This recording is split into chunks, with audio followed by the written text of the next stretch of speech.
O da sizin Mikhailo.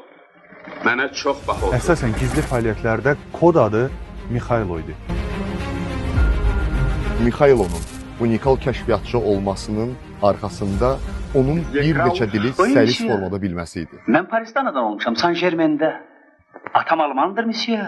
Anam Fransız. Hər ikisi rəhmətə gedir, monsieur. Tupas, monsieur.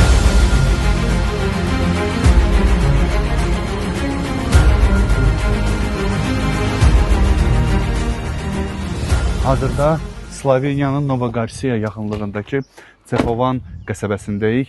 Əfsanəvi qəhrəmanımız Mikhailonun məzarını ziyarət etməyə gəlmişik.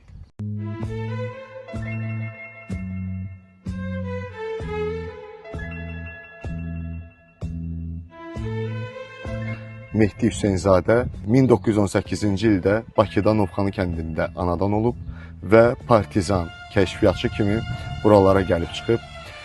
Gördüyünüz bu abidə isə Mehdi Hüseynzadənin şərəfinə və burada uyanların şərəfinə ucaldılıb. Hansı ki, Mehdi Hüseynzadənin məzarı da gördüyünüz abidənin kənarında yerləşir.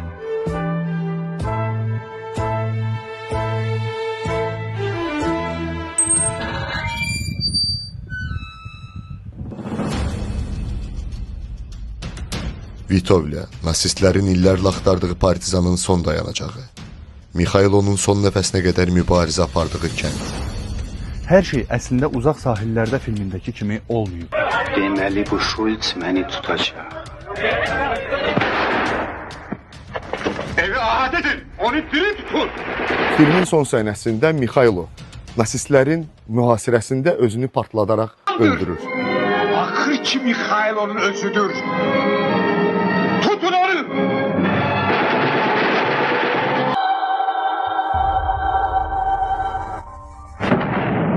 Əslində isə Vitovle kəndində, yəni bax bu ərazilərdə gedən döyüşlərdə Mikhailo 8 güllə yarası alır və Daha sonra özünü ürəyindən vuraraq öldürür.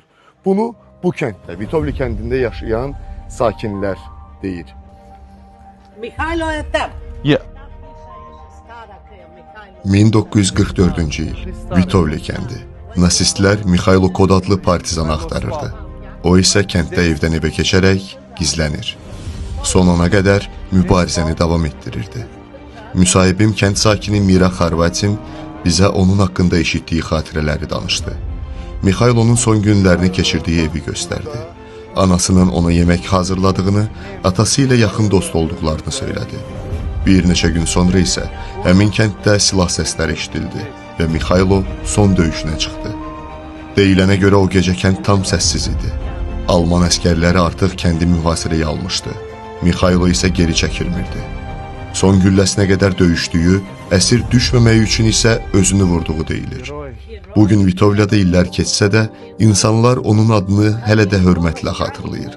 Çünki onlar üçün Mikhailo sadəcə partizan yox, öz həyatını azadlığı uğrunda fəda edən bir insan idi.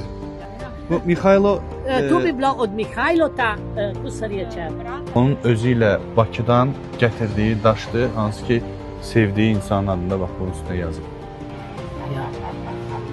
Очень rad, очень rad. Mira Rovatin. Azərbaycançı kolorit.